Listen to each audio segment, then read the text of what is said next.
Good evening, Habs Tonight Nation. My name is Marco. I'm joined here by my fellow co-hosts Damen and Shayne, and today we're going to be here to bring to a little bit of a round two playoff recap, our predictions for East for conference finals, and of course a little bit of Habs news because this is Habs Tonight at the end of the day. I guess we'll bring it over to the boys. Start with the round two recap. First off, we got Tampa in Florida in the East. Gentlemen, I'll let you take it away on the recap here. What the hell was that series? I mean, expectations were high. What a letdown. No one expected for it to go 4 games and for Tampa to sweep, considering that they lost Braden Point against Toronto and Florida is just looking like a wagon. So this series was nuts. Nobody predicted that. If you did, congratulations. You're probably a millionaire today. There's not much to say really about this series other than the fact that I was thoroughly disappointed. This was up there with the Battle of Alberta for me. I was pumped up and it did not, it just didn't deliver at all. Exactly. I had my expectations for this series. I thought this would bring hockey down to the south, similar to how it did in last year. It was a really intense series last year in 2021. I had my expectations all the way up here. And then as the series started going on, the games were intense, don't get me wrong. But as the series kept going on, kept shrinking. And I did not expect a sweep. I just can't believe it. Like, I just wanted the series to go 7 games because this is a good series and this could have grown in hockey a lot down south in this. These are 2 juggernaut teams that would have been playing against each other in a very intense series. And even without Braden Point, they did it. But your best players need to be your best players. And Barkov and Huberto were pretty much ghosts this series. Mm-hmm. Yeah, I think this just goes to further prove the President's Cup curse. If you look in the past decade or so, a lot of the teams who won the President's Cup ended up getting eliminated in the first or second round of the playoffs. Same thing here with the Florida Panthers. But yeah, absolutely. I don't think anybody was expecting a sweep. A lot of people I know had Florida in 5 games, believe it or not. I mean, we would at least expect them to win 1 game, being the highest scoring team in the league. But I guess it just raises the question of where did Florida go from here? What's it going to take for him to get it to the next level? I mean, obviously they came against a brick wall in Vasilevsky, who in playoffs is probably one of the best playoff goalies ever. And Tampa is just a stacked team overall. I mean, they've been in this situation. They're back-to-back cup champs for a reason. It was never going to be an easy test for Florida. To not even be able to muster up 1 win is definitely disappointing from their standards. Maybe, I mean, we were talking a little bit about this last round, Damen, where Bobrovsky was kind of brought up as potentially like an issue being not so reliable. I mean, obviously on his day, he's very good, but the fact that he doesn't get tested very often, sometimes the lets in a few goals he should have back. Maybe the case again in this series, who knows? But yeah, definitely disappointing from Florida standards, I think. Yeah, I like what you said about Vasilevsky, though. I mean, we have to give the guy his flowers. He stole that series. That was all him. He was the MVP without a doubt. But, to touch on your point about Florida, like, where do they go from here? I really don't know. They were the team this year. I mean, so many people had them going all the way, winning the cup. They were built for the playoffs. They had everything. Okay, from young guys to veterans to stars, even a former Vezina winning goaltender, and he still couldn't get it done. I don't know.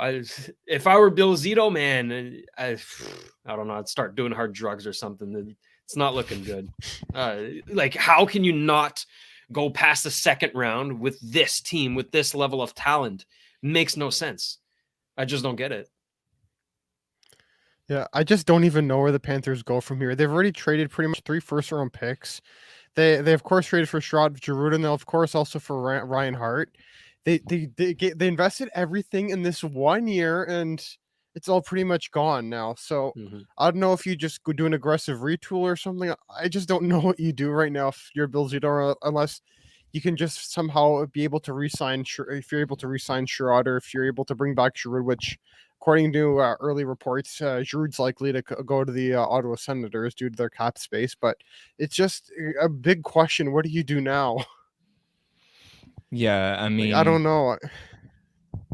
Yeah, no, it's definitely going to raise some questions. I mean, I like what you said that are going for it all this year. And I mean, if any team, any Florida team was going to do it, it would be this team. I mean, they definitely did have the group and they put all their eggs in the basket trying to get all the experienced players that they need to make that final playoff push. But at the end, to no avail. And now it's just a little, they're in a little bit of a top spot, I feel like, just because now you sacrifice so many potential future assets in order to make this run. And now you're kind of in a tough spot going forward. So hopefully for their case, they could get it figured out. But yeah, definitely wouldn't want to be Florida Panthers management right now. I'm sure they're going to be busy for the summer and for the next year for sure. Anyways, now we could probably move over to our next series, which is the Carolina versus New York one. This one was the only one that went to 7 games. We had a lot of them, I think 5 of them in the first round. So this one was definitely some new, went toe to toe right till the end. What'd you boys think about this one? Started off as like if I had insomnia, this would have cured me. Okay, this series was insanely boring at first. I couldn't stand to watch it because it was such a defensive battle, right? You got to give credit to Igor Shesterkin and the Carolina defensemen and their whole team. I mean, they're a great defensive team, but it was so boring. And then as the series went along, okay, it picked up a little steam. There's a little bad blood there with D'Angelo. Okay, Ryan Reeves gets into it. It started picking up a little, but I don't know. That series just never got to me. I'm glad it did go 7 games, and it was pretty interesting. The fact that it was, bouncing back and forth with, Carolina winning at home every single game and losing away every single game. But then when it came down to it, game 7 in Carolina, they blew it. And listen, I'm to no surprise, I'm a little bit of a Carolina hater. I'm not a big fan of their franchise. I do like their players, though, most of them, but I'm not a fan of that team. So felt pretty nice, I must say. Yeah, personally, I was just shocked with this series. I thought that this was just going to be another Carolina series where they just win every home game and lose every away game and win it in 7. But I can tell you this last game 7, which was the only one unfortunately the only one I was able to watch. I just felt okay, like this is the one game I'm able to watch, and this is the one game the Carolina Hurricanes blow it at home. I just felt that throughout the series, there was definitely some moments and some highlights were entertaining, and it was definitely nice watching Tony D'Angelo lose. I'm gonna say I'm happy with that. So sweet. Yeah, But definitely. yeah, bad blood. And the rare Marchand W lost series. I can say that was a rare Marchand W, but this was just a series that I just felt we could have gotten more out of for the most part in terms of bad blood because this is D'Angelo versus his former team. But I was really happy to see Domi do well. But KK, when he's being tied in points with Shesterkin, I just have to call that out. Shesterkin, not just helping them on the back end, helping them up front, getting 2 assists in the game. Yeah. Is he going to be like Paul Coffey or something now? Just a goalie who makes saves and then takes the puck the other end and gets assists now? Who knows? I mean, I'm sure New York are very lucky to have Shesterkin because, like you said, contributing offensively in this series, which is very rare for goaltenders, but also the fact that he was a brick wall all throughout the playoffs. And did you guys see him taunt the Carolina fans at the end of that game 7? This guy just has so much swagger to his game and so much confidence. And when you run into a hot goalie with that amount of confidence on his shoulders, it's going to be hard to stop. And it was hard to stop, obviously, for Carolina. I mean, didn't help that they didn't have their number 1 goalie for the entire playoffs. Pretty impressive, the fact that they made it this far with Antti Ranta, who I'm pretty happy he got his chance. I mean, he's been unlucky with injuries in the past, but now he's gotten his chance. And Carolina did do good with him. We're giving him credit where credit's due, but obviously I think that they're missing Anderson a little bit in that series. Now New York's going to have a tough test against Tampa. We'll see. Shesterkin's going to have to bring his A game if they're going to have a chance to beat him. I feel like, unlike what we saw yesterday with Colorado and Edmonton, we're just going to be absolute goal fest every game. I feel like this series will be kind of more of a goaltending battle, low scoring affairs, but 2 tough teams with a lot of offensive, defensive depth. It's going to be fun to watch for sure.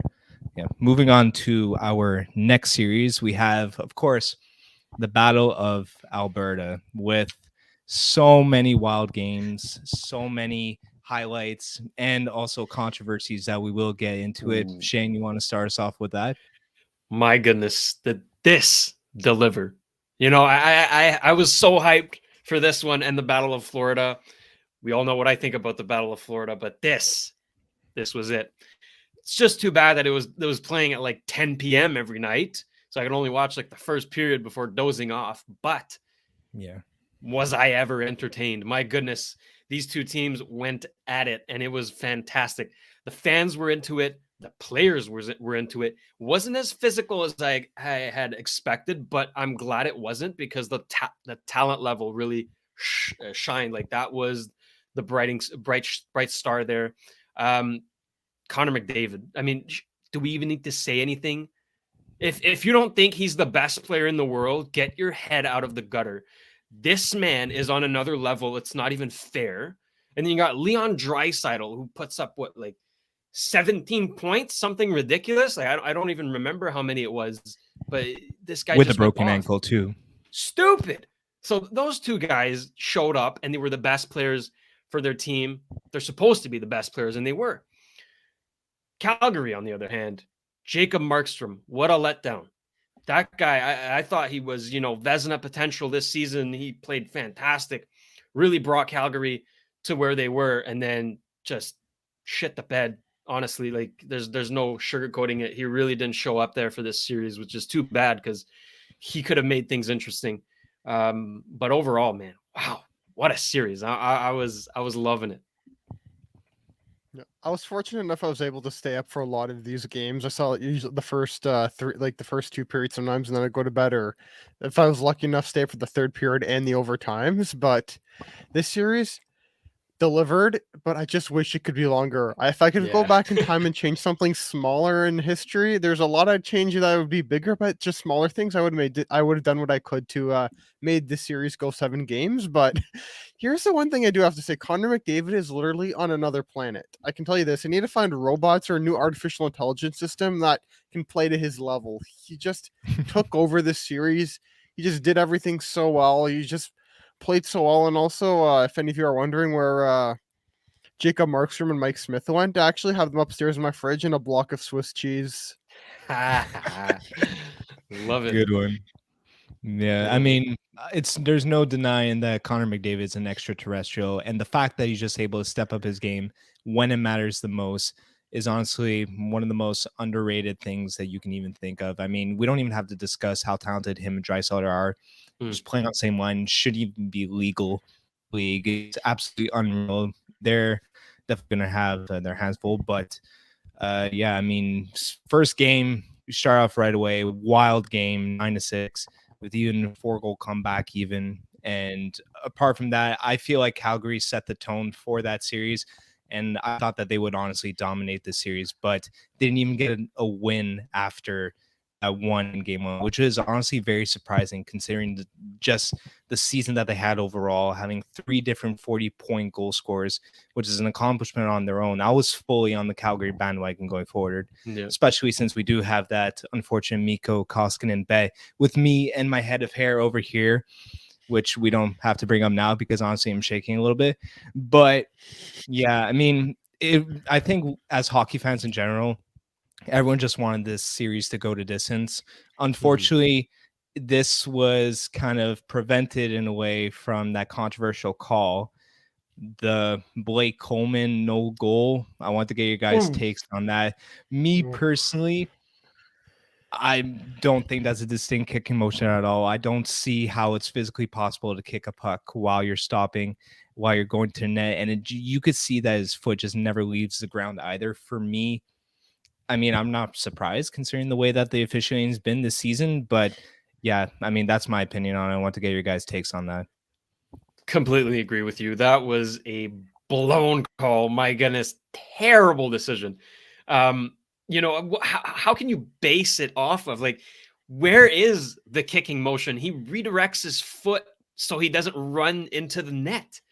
He's just braking. That's all he's doing. And no matter what, the puck was going in. Even if Coleman didn't touch it, the puck was going in.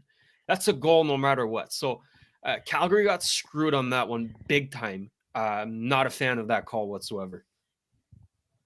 That just bothers me because this series I was cheering for Calgary that game because I wanted to go 6 or 7 that series, but on the initial play, the puck was already going past Mike Smith and into the net, and then Coleman is getting pushed in by the Edmonton defender, who I'm pretty sure was Cody CC, and he was Mhm. trying to get his skate out of the way. Never doesn't leave the ice to skate. He doesn't go like kick it the way Vinicius Jr. scored the Champions League winner this recent Saturday.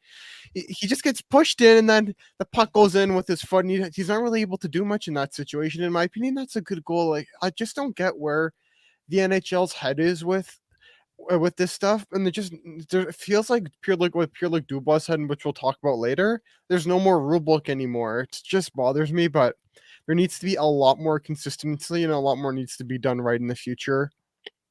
Mhm. I feel like now is just question marks. I feel like we don't even know, or at least we know for sure the NHL doesn't know what a distinct kicking motion is because, I mean, I'm a soccer player, Damen, you're a soccer fan. I mean, anyone who knows what a kicking motion is knows that that wasn't it. So they don't know what a distinct kicking motion is, and they clearly don't know what offside is either, considering last night's game, which we'll get into later with Oh, our Eastern Conference picks. But yeah, I guess we can move on now to our last series, which is the Colorado and St. Louis one, which was honestly, a lot more tighter than I thought it'd be. I was very Yeah. impressed by St. Louis's play. I definitely think that they gave it their all and they fought right till the end. It's unfortunate that they didn't have their number one goaltender, who was doing pretty good this playoffs in Bennington. He unfortunately got injured on a Kadri collision, which I guess you could consider as more controversy considering what happened later and the news that broke yesterday on the explanation regarding what happened in the press conference. We'll get into that later. Shayne, we'll start with you to break down this series. Yeah, I mean, aside from the Kadri hit, not much to it. But again, you got to give it to Nathan McKinnon. Just like Connor McDavid, the best player on that team showed up. He had the goal of the playoffs. I don't think anything's going to top that one goal. You all know what I'm talking about. That thing Oh, was yeah. disgusting. I love it. I watch it every night before going to bed. It makes me happy. But no, seriously, the Colorado is such a wagon, and they've been a wagon for a couple of years now. It's been disappointing getting bounced, second round and all that. But I think this year they're looking mighty fine if Kemper can stay healthy. Right? Yesterday we saw him leave the game. He got the stick in the eye first round, so that's a question mark. But for this series, I was impressed with St. Louis. I thought I honestly thought they were going to get bounced after 4, maybe 5. I put Colorado in 5. I was modest. I thought St. Louis would steal 1. They did. They actually stole 2, courtesy of Tyler Bozak in overtime. Good job, guy. Didn't predict that one, but you know what? It gave us some pretty good moments, and even a pretty good moment in a press conference. Didn't see that one coming. Yeah, this series, in my opinion, I didn't expect it to be as much as I thought it ended up being. I expected it to be sort of a cakewalk for Colorado in 5 or 6 games, Yeah. but a lot of controversy we know with Nazem Kadri, and then this one will still haunt Steve Dangle. Tyler Bozak scoring an OT winner goal. The Leafs could have used that this playoffs for sure. Yeah. Keys a And lot of things this playoffs. yeah, a lot of things this playoffs exactly. And Ville Husso played well, and I'm happy with the strides I'm seeing from Robert Thomas and the fight that I'm seeing from the Blues. I remembered Game 5; they were down by 3 goals, came back, tied it, and then Tyler Bozak with the OT winner. And credit to Lehkonen, who's now playing with McKinnon sometimes, which is good on him, and because he's working really hard, and we all are happy to see that because he's a former Hab, and it would be really nice to see him lift up the cup. And he's just been working so hard with Colorado, and he's earned himself a top 6 position in in that lineup. Agreed. Yeah, no, like you said, Lekkonen's fully worked for it. I mean, there's a reason why Colorado acquired him. There's a reason why Habs fans wanted us to keep him so badly. I know Nick for sure, one of them, obviously. But no, right now he is playing second line with Rantanen. So obviously, kudos to him. Gusev fully deserves it. And now we get to see him against Kulak in the conference finals. 2 former Habs going at it. Both of them traded at the deadline.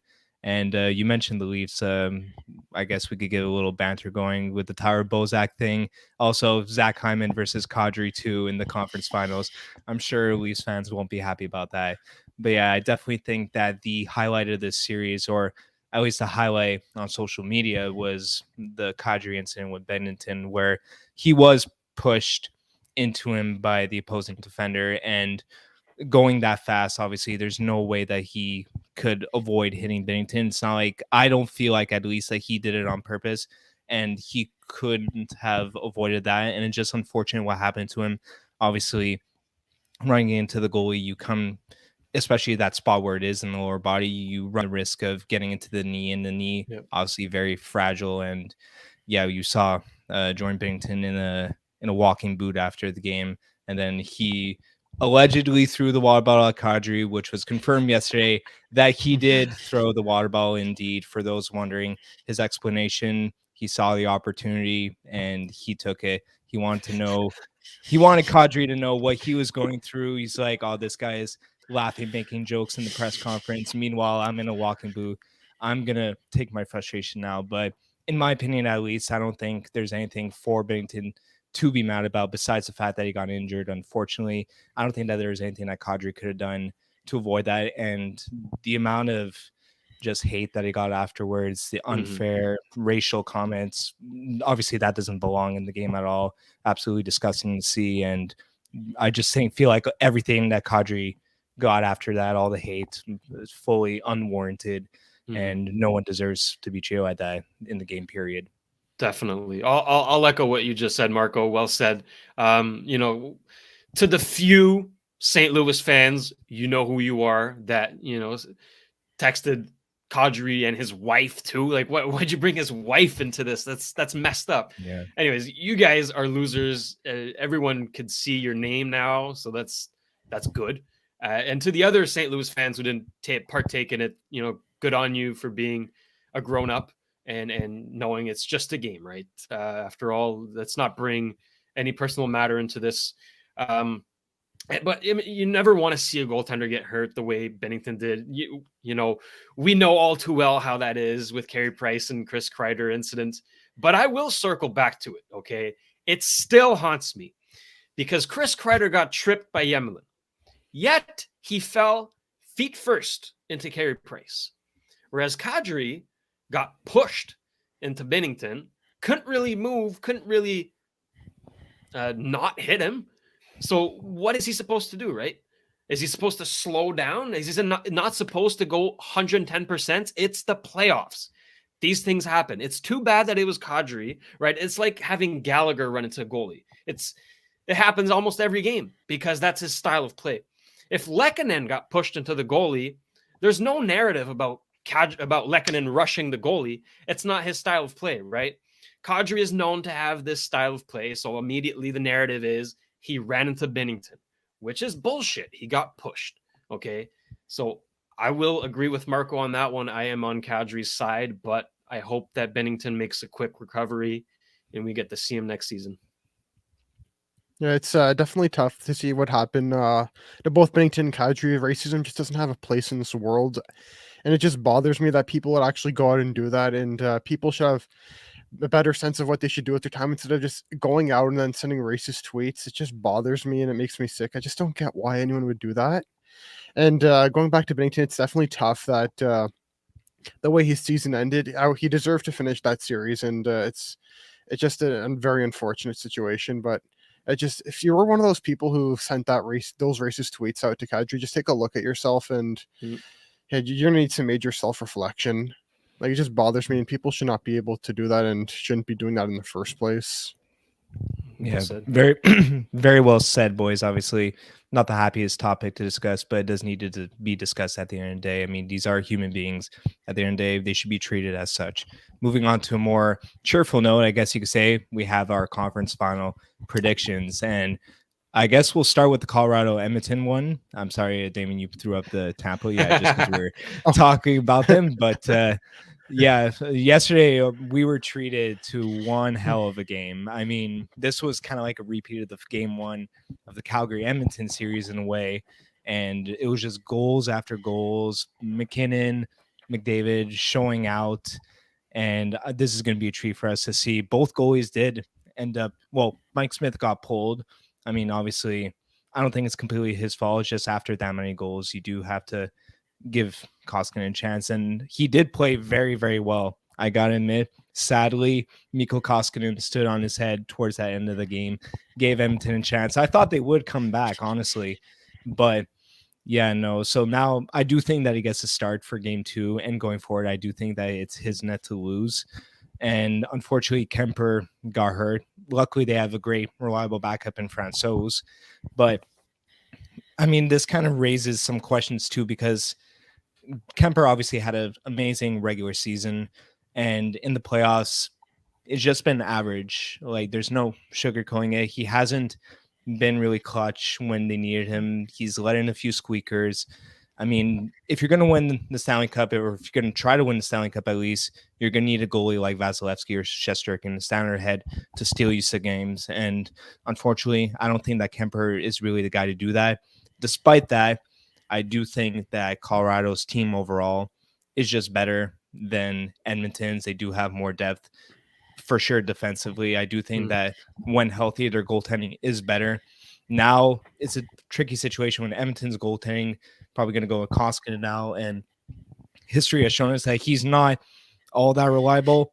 Hopefully, the good old Mikko Koskinen will show out, and I don't know. My official prediction going to the series, it's going to be a treat for us. I do think Colorado will take this in 6 and advance to the Stanley Cup Finals. Yeah, it's going to be an offensive festival, just like we saw against Calgary, right? Edmonton is an offensive team. That's how they've been built. They have not been built defensively. We all know that.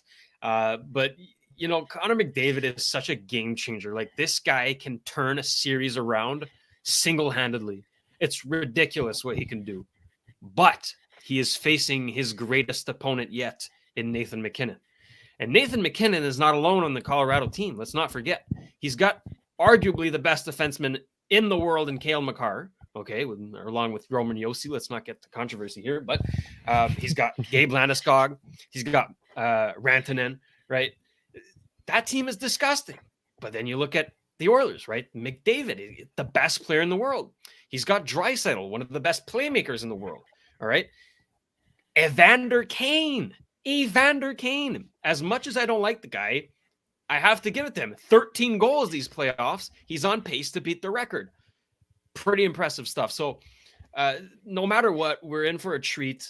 As we saw yesterday with 8-6, what a game it was. And I think we're going to be able to see a few more of those. I don't think it's going to get. I don't think we're going to see a sweep, but I also don't think we're going to see go to 7. So I'm with Marco here. Colorado in 6. I'm going to say this. I'm going to join you guys on that Colorado in 6, but so we sort of complete the sweep and prediction. Colorado in 6 unanimous. But this is definitely going to be a fun series. There's definitely going to be quite a lot of goal fests, as I'm sure we know. There's still a lot of questions to the goaltending remark. Okay, we're starting going back to the goaltending. There's definitely a lot of questions regarding the goaltending. We don't know about how long Kemper is going to be at. We don't know who Jay Woodcroft is going to want to start. We don't know if it's going to be Koskinen. And we don't know if it's going to be Smith, but depending on who it is, if it's Kemper, I would say that that it should, of course, it should be easier for Colorado. But if it's Francouz, who's still very reliable, or if it's Koskinen, which is kind of the Koskinen starts, which is kind of the dream scenario for the Avalanche. Koskinen on a regular day. This is a dream scenario for the Avalanche. I can't say it with a straight face. This is a dream scenario for them, and I can expect and I can definitely expect a lot of goal fests. And I can tell you this last game was definitely the most entertaining game I've seen this playoffs, in my opinion. Agreed. And that set the bar for me. Mm-hmm. Yeah, definitely. I mean, Colorado will definitely have their hands full in this series, I think. I mean, we already talked about McDavid a bunch. Him, Draisaitl, probably top 3, or at the very least, top 5 in the league, just on their own.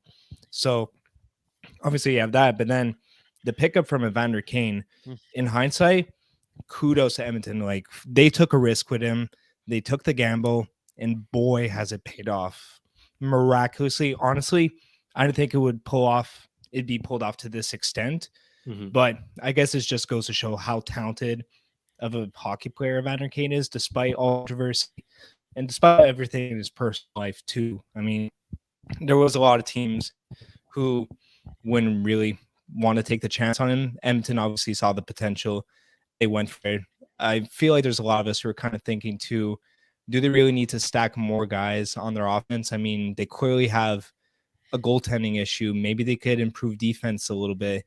But I mean, kudos to them. They saw the opportunity, they took it, and it's paid dividends for him 100%. There was a big highlight in the game yesterday. Obviously, the onside call at the end of the day. NHL officials, I don't know what to say anymore. I saw that. I thought 150% that was offside. And sure enough, I see them call the goal. And all of a sudden, you see me questioning, do I really know the sport of hockey anymore? I mean, Yeah. I've seen all the arguments where, I mean, they did say that he didn't have control of the puck going into it, but literally like 2 milliseconds before that, he had control of the puck. When you stick handle a puck, obviously you lose control of it for a millisecond. You're never going to have full, or not very often, you won't have 100% control of the puck. It's one thing if you dump it into the zone and you chase after it, but he literally just pushed it into the zone and he had control of it, full control of it, like a few milliseconds prior to him crossing the line. So in my opinion, that was just mind blowing how that wasn't offside. And the fact that this went through is just raising so many questions, so many hockey fans wondering if they know the game, if they know the rules. I feel like the question on everybody's mind is just what is going on in the NHL? Like, do we even know the rules anymore? Yeah. Let's clarify that the right call was made according to the rule book. Like, okay, the puck wasn't touching Makar's stick, which technically means he doesn't have control of the puck. Okay, let's be honest here, okay? Anybody with a brain knows that he has full control of the puck there, even though there is a 1 inch space between the puck and his stick. So, boys, does the rule need to change? Like, I don't know how else they can go about it. Honestly, it's a bit touchy, and it's not something we see often too. But I don't know. Like, sure, the right call was made, but it still irks me. That was totally offside. Like, if we're being honest, in a regular season game, that's offside. That's offside. Yeah. From the angle they showed initially on the Sportsnet broadcast, that looked very much offside. But they're saying now with the according to the rule book, the right call was made. I don't know if they need to. I think they might need to go and update the rule book so a lot of us know more about the rules, or we need to either read the rule book a lot more because we watch a lot of hockey, as I'm sure you know, and we know what needs to be called and what isn't called. But this kind of stuff, he didn't necessarily have possession of the puck like Shayne said, but his stick was like 1 inch away from the puck. But like I just wonder if this is going to be revisited in the offseason, if they're going to make a rule change there, if they're going to make this more well known what fully the rule is there or something. But I just don't get it really with like I'm just confused with the rule book at this point. That's the way I put it. Yeah. I mean, Shane, I think you brought up a good point. By the definition, by the rules, technically it was offside since he did not have 100% control of the puck when he crossed the line. But I mean, does that mean that if you had the puck and you did a windmill deke where the puck's leaving your stick for like not even a second and then you retouch it when you cross the line, is that also offside? By that ruling, or by what they call yesterday, it would be. I mean, I get it by the book.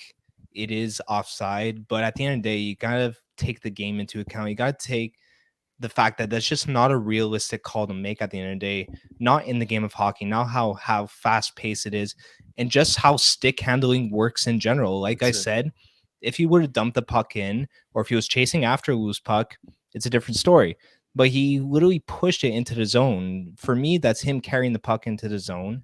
It should be offside. And like you said, in a regular season game, I think it would be called as such. But I don't know. I guess playoff hockey rules are different and none of us know about it. Anyways, amid all that controversy, we could go on to the other series that we got going on in the conference final, Tampa against the Rangers. Obviously, one team being a lot more rested than the other one going into this one, starting today. No idea what's going on right now. I haven't been keeping track, but I mean, like I said before, I think this one will be more of a low goal scoring affair, definitely compared to the other conference final that we have going on. And I think that will be a goaltending battle. Both of them will be tested. Obviously, we'll see what Braden's point situation is. I know he kind of took a little bit of a step back. I don't know if you guys saw, but as he was progressing today in practice, he did wipe out near the boards again.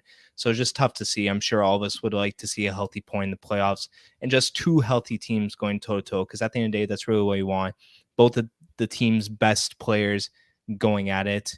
But I think that Tampa still do have all the playoff experience, all the veterans. They've been in this situation a ton before, and they still got plenty of superstars such as Kucherov and Stamkos to carry the load, and just the depth that they got even going forward. Ross Colton, who's had an amazing playoffs, Brandon Hagel, Andre Palat, and their defensive depth is just disgusting too.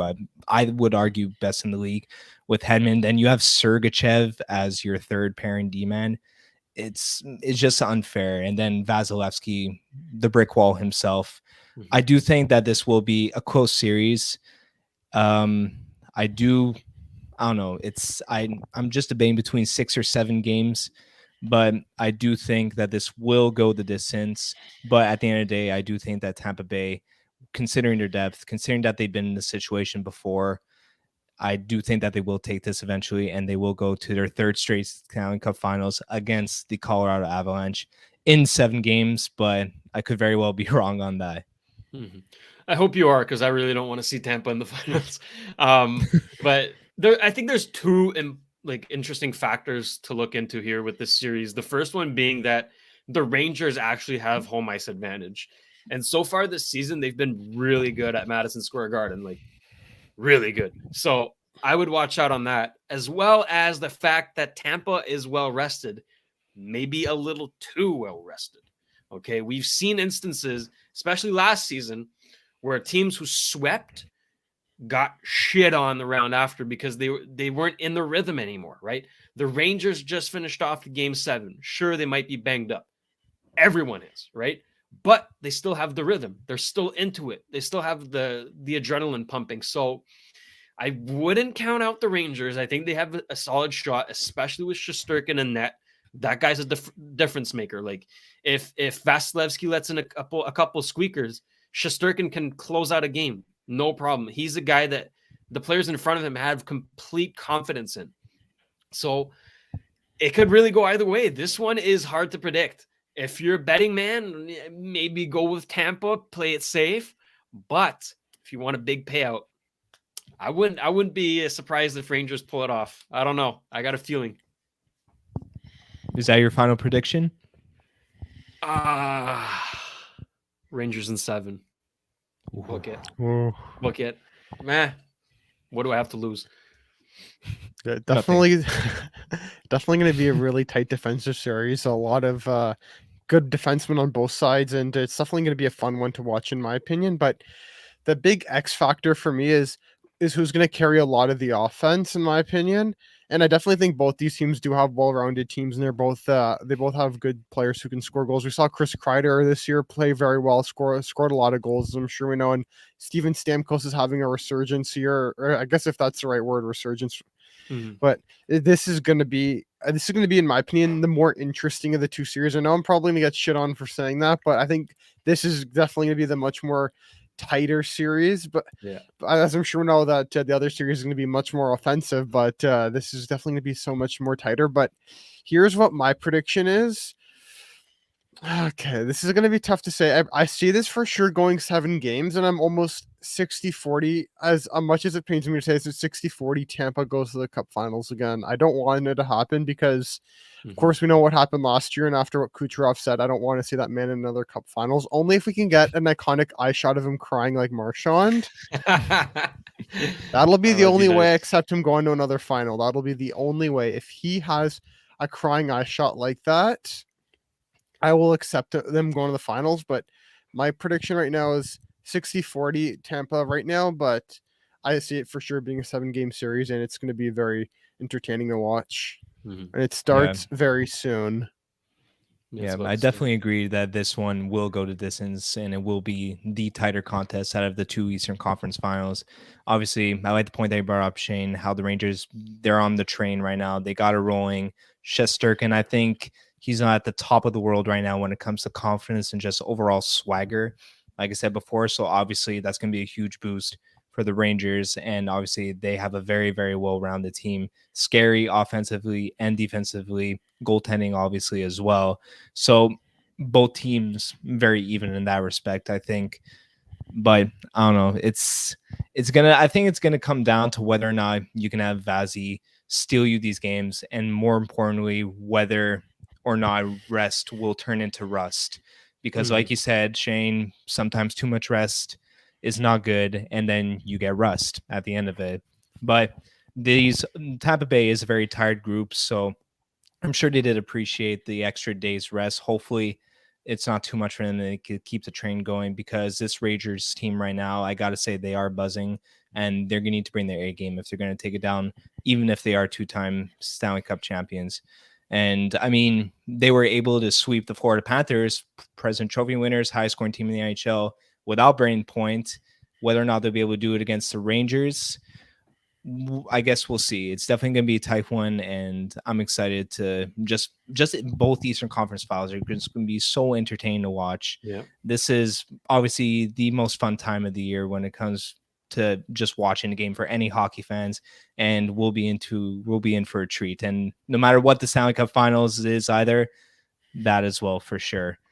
Moving on from the playoffs, this Habs tonight. At the end of the day, we do got to talk about the Habs news, and there has been a surprising amount of Habs news to break in the last few days. I guess we could start with the most recent, with our boy Marty St. Louis being under contract, till the year 2024-25, 3-year deal, officially head coach. I think this is something that we all kind of saw coming, but I think it's a breath of fresh air for all Habs fans, considering the performance that the Habs had with him as the interim head coach. Now they can have full 3 seasons with Martin St. Louis. And one point that I do want to bring up is that he said that he wants to prioritize the development of younger players, even if this means that the wins don't come right away, which honestly is very, very refreshing to hear. I mean, just considering the group that we have and the direction that we're heading in an organization, I feel like player development is more needed than ever, especially with us having the first overall pick coming up now too. Whoever that they select, hopefully, well, most probably Shayne Wright. He did have a very good interview today with the organization, but whoever that they pick, they're going to want to get that guy with the proper development so he doesn't turn into, well, I don't think we don't have to say his name, but we all know. You guys know where I'm getting at. Now we do have also development coaches, which will help a ton. But yeah, honestly, this is just another breath of fresh air to hear that he will be prioritizing development of younger guys and not the wins, which is not something that you hear very often from head coaches in NHL. I want to get your boys' takes on that and what you think of the official Martin St. Louis signing as head coach. My goodness, the music to my ears, really. Like everything he says just makes me smile. It's beautiful. I couldn't have thought of a better hire. Genuinely, like I didn't have him in mind at all. I didn't know he wanted to be a head coach, but my God, am I glad he is, because he is going to be our saving grace in the long run. I just know it. He reminds me a bit of a Steve Kerr situation for the Golden State Warriors. You know, former player coming in to be a head coach and just tearing it up. He's been with the Warriors for so long, and I feel like St. Louis is going to have a tremendous career with the Habs. And he is the guy I want developing our first overall pick. And not just that, our other first round pick and our other prospects coming up as well. We have a buttload of good prospects. Caden Gooley is probably going to make the jump this year. Joshua Roy is tearing it up in the queue now. His season's over. He's with the Rocket. But point is, St. Louis is the guy. I have full confidence in him. And as for his comments where he says, you know, we don't have to win now, I'm all for that. Like, let's not forget who's in the draft coming up next year, okay? We didn't even do this draft yet, and we're already thinking about next draft because a little guy called Connor Bedard is there. So if we stink again, I don't mind. But I know the Habs fan base is very impatient one, and we like to win. We want to win now, but trust me, it's going to be so much better in the long run because we're going to have a dynasty. Calling it now. I'm pulling a Drew Deeks. Yeah. I agree with everything you said, Shayne. It's going to be a dynasty in the future, and this guy, I can tell you this, every young player, every prospect, or even probably the players right now would definitely want to run through a wall for Marty St. Louis. 100%. Like, he's the kind of coach you want. Like, he's gonna be the one who motivates you to do anything you want. He's definitely gonna be a really good coach in the long term for the Canadians. And even right now, even when he's gonna prioritize development right now, it's gonna be very good. And I just can't wait to see what Caulfield does under a full season of him. And same with Suzuki. Suzuki was still good under Ducharme, but he drastically, along with everyone else, improved under Marty St. Louis and Caulfield. I wonder if Trevor Zegras would have been right if St. Louis had been the coach all along. 40 goals in a season. No pressure, Cole, but we'd love to see if that could happen. Yeah. I mean, he for sure did get robbed of his Calder because of a man named Dom Ducharme, which honestly, now thinking back at it, his mentality going into the season, winning and like focusing on winning, obviously, to save his job and all that, not having a shadow of a doubt, a shadow of a thought towards the development of his younger guys, and obviously Cole being one of the many guys who suffered as a result of that. Now looking at St. Louis is just a complete opposite, but in the best way possible. I just feel like him coming in was the change that we all needed, and he just makes everybody around him, all the players, that much better and give him something to really fight for. And obviously, being the Hall of Fame player that he is, obviously he's got a lot to teach these young guys too, and they could definitely profit off his intel and his insight. So it's going to be a wild run for the next 3 years, but I'm all in for it. It's going to be a roller coaster for sure. And we got such a young, talented group of prospects, like you mentioned, Shayne. A lot of the guys maybe can make the jump next season. One guy who won't be, however, this was brought up yesterday, Logan Mailloux, who we did draft in the first round last year. The Kent Hughes said himself that they have zero, quote unquote, zero interests of giving him a contract this summer, and that they still feel like he needs to develop as a person and as a member of society. Obviously, this was a pick that was made in the Bergevin era, so it wasn't really as a result of what Hughes did, but he's taken control of the situation. And I want to get your guys' input on this too, because obviously having a first round pick, you would want to see them progressing, making the lineup somewhat soon. But unfortunately, with Mailloux, as talented as a player he is, his past mistakes may come to haunt him, and his career might be affected as a result of that. But yeah, I want to get your guys' takes on that and what your thoughts were regarding the whole situation with Logan. Yeah, I just want to go ahead and speak on the people who like jump the gun and say, he's never going to play a single game with the Habs. We're going to buy him out. We're never going to give him a contract, whatever. That's bullshit. Okay. You can't just let go of a player with that talent for nothing. Okay. We're going to give him a contract at some point. It's just not going to be this year. And I'm fine with that. Give him another year in the juniors, right? He got pretty severely injured this year, but he was off to a good start. So if he can get a full season in, I think he's going to develop very well. And, the Habs did implement I don't know what to call it, a personality development program. I don't know what it's called, but anyways, it's aimed to make him a better person, right? And acknowledge his mistakes and, sensitize the world to not make those mistakes as well. So all that stuff, they created that just for him, and to give up on that already would be stupid. So, I just want to nix that right now and say that's not going to happen. He will be a part of the Habs. He might get traded at some point. Who knows, right? But he will get a contract someday for sure.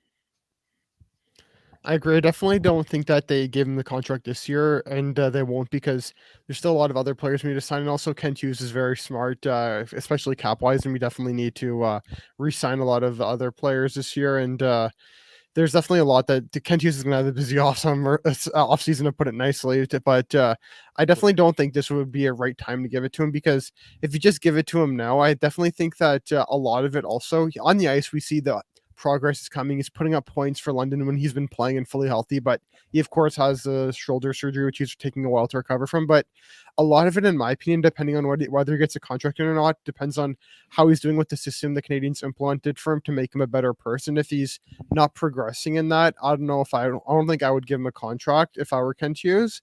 But in my opinion, most of what happens if he gets a contract in the future with us relies on whether he can make himself a better person or not through the system that we're making for him. Yeah, very well said, boys. I mean, obviously, this guy has the whole world ahead of him. He's very, very talented. Sorry, very talented hockey player. Obviously, he was a first round pick for a reason, and he is still always ranked in the top 3 somewhere in the Habs prospect rankings for a reason because of his talent on the ice. But you do need to be a good overall person at the end of the day as well. If you want to be part of any organization, any team, it's just a fundamental that you need to have. I do have confidence in our group and with the steps that we have taken, like you discussed, Shayne, with our development player, personality program, that he will get on the right track and that he will eventually get his contract, because I think he's just too good of a player not to. Obviously, now we know that it won't be right away. Maybe by the end of next year, who knows? But yeah, it's all in Logan's hand now, and I guess we'll just wait to see what happens going forward. One player who we could talk about, though, who's making very good strides, Joshua Roy, who now member of the Laval Rocket, signed an amateur contract over there. Not really sure if he'll get mixed into their Calder Cup run now. I have been seeing a lot of Laval Rocket games lately. I'm going to see the one next week on Friday. Shayne, I think you're going to that game as well, 5. if not that game Wednesday. Game 5, Game I guess 5, the one yeah. after that. Yeah, no. So obviously, I would love to see Joshua in person.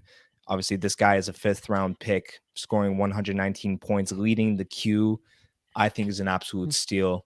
Then once he reaches the NHL level, it'll just be I think he'll be someone to watch. And obviously, I think he's very slept on in his draft. I'm glad that the Habs had an opportunity to scoop him up, and seems like he's fitting in nicely with the organization already. Very excited to be there, and the Rockets seem happy to have him. Seems like mature lad there. He's gonna, like good overall person, good morale, and he's appreciative of what's coming to him. So I'm excited to see that. Did you guys want to have a little word on Joshua before we move on to our next topic? Yeah, he's been so. Oh, Go for it. I was gonna say he's been so good, in the queue. I think he's gonna win Player of the Year in the queue, and he's already won another award. I don't remember which one, but just ever since we drafted him, like Trevor Timmons just did something right. Like I don't know what to say. Like he's been so good, and it's just been amazing to watch him play. And he's just been so dynamic in the queue, and I just can't wait to see how it translates to the NHL. And I don't know that he'll necessarily be thrown right into the playoffs, because this is the conference finals essentially, and this would definitely be a major learning curve for him to be thrown into right in the middle of the playoffs. So I think maybe we sit him one game, and then maybe if the team's lacking the scoring that he can provide, they might say, we're going to give you a scoring role, but a bit more sheltered. I could see him being thrown in there, as I'm sure also Riley Kidney was given the professional tryout contract offer. But I definitely think Joshua Roy will probably, if the team lacks scoring during the playoffs, I think that he'll get a chance. But I'm not sure that we will see him. But even though he might play or might not, I think this will still be a very good experience for him, even if he's just sitting on the sidelines and gets to bond with the guys to know more about a semi-professional locker room, and that will be a good experience for him.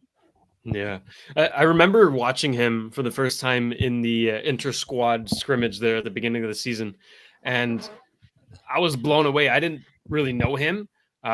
Same with Albert Jacki, right? Those two guys really stood out for me, who were unknowns.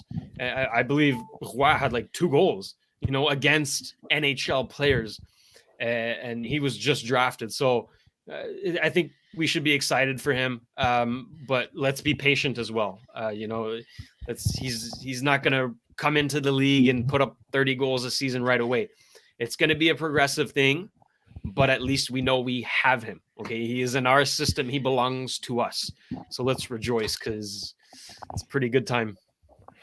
That's it. I think there's no rush with him, and obviously The kid's got the world ahead of him. And I think just now, even though he may not be playing with the Rocket, just to be in that professional environment, to train in a professional team and to be there when it's kind of like at the highest point in their conference final run in the Calder Cup, which the Laval Rocket, by the way, are absolutely on fire, absolutely historic run for them. So obviously to be part of that whole experience and to get that professional experience, then hopefully going into training camp and making it out of there with the Habs, even though he may not, and that won't be a big deal if he doesn't, because obviously proper player development is the priority over here, and he will make the jump when he's ready. But like you said, Shayne, at least we have him. We know that we have him, and we got a good potential player with the proper development. I think that he could be a very good player in the NHL. I do think so. He's one of my favorite prospects that we have, even though he's kind of ranked lower in our kind of prospect overall rankings. I have a very, very good very good feeling about Joshua, and I'm excited to see him play. Hopefully with Laval when we go next week, although I highly, highly doubt that. Moving on to, I guess, our last sort of topic with the Habs news, kind of a little bit of trade speculation. Obviously, nothing crazy. The Habs, obviously, it's no surprise they're shopping Jeff Petrie. And one other thing, too, Christian Dvorak generating some interest around the league as well. There's a lot more teams calling in now who are interested. This goes with the teams, obviously, who were interested in him in the past. And there's some rumblings about interests that was occurring during the trade deadline period. Mhm. So obviously, I guess it's a little bit more of kind of like trade rumors. But what do you guys think of Dvorak? Do you see this guy maybe being shipped in the summer? What do you think that his future is with the Habs? And I guess we could throw in what you guys think about Jeff Petrie as well, because his name obviously is always in the mix with trade talks, and something may very well happen this summer with him. Well, with the possibility of this happening, you have to think of moving a center or moving a center from the wing, right? We know Jake Evans can play on the wing. I'm not sure about Paling and Dvorak though. So there's that situation that comes into hand here. I think Dvorak is the more likely of those three that I just named to be moved. I don't think we're going to be moving Jake Evans or Ryan Paling anytime soon. That's just my take. Maybe we will. I don't know. But I think Dvorak, hasn't really settled in yet. So I think he'd be easy to move and we could get a lot for him. So I wouldn't be surprised if he is traded. I wouldn't be surprised if he's not traded. He did show some signs of promise near the end of the season there and throughout the season as well. He didn't have a shit year or anything like that. Maybe a little underwhelming, but that was the entire team, so we can't really say much. But I already saw some chemistry within him and Drouin, him and Anderson as well. So I think there is some potential here for him in Montreal. But if he does get moved, then so be it. Because I'd prefer this. I think we all prefer that.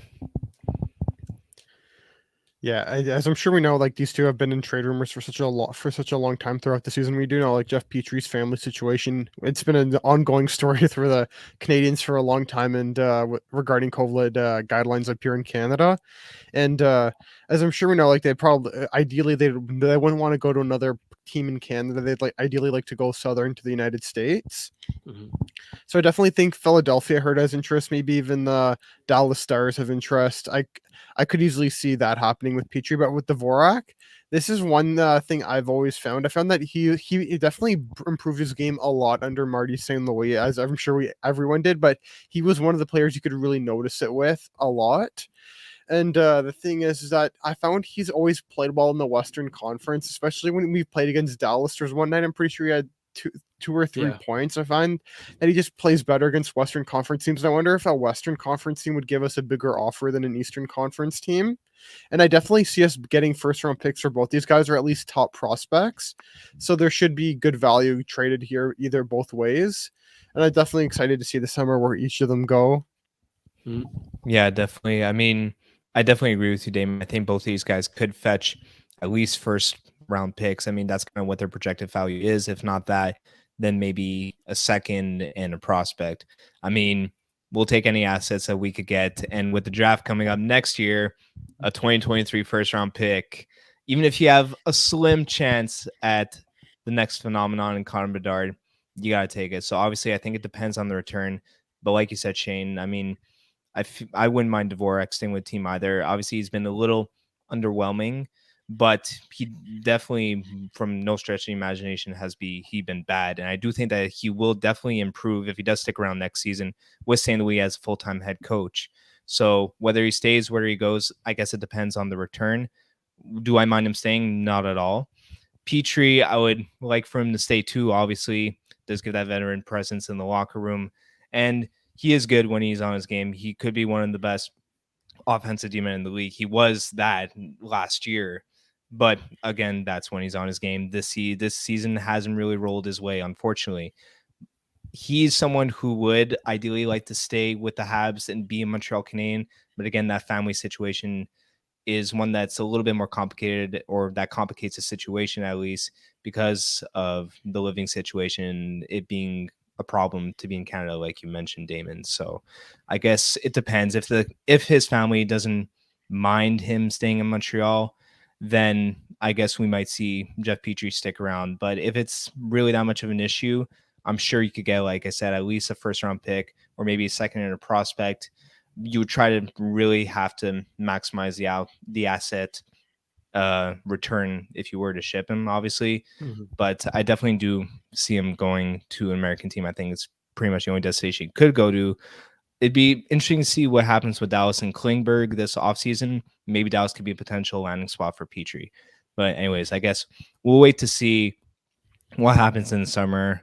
We're not done at all. We got the draft coming up, and then we got everything that'll be happening in between that and the season. It's going to be a show. We're going to be on Habs tonight to break it all down when it happens.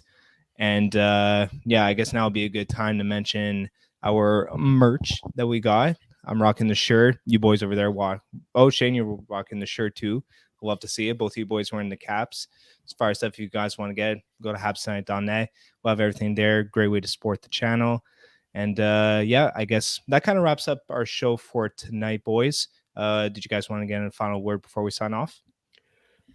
Just echoing on what you said, we've been a bit slow this summer with the, we all have jobs, right? At the end of the day, we're just doing this for fun because we enjoy talking about the Habs. We enjoy talking about hockey.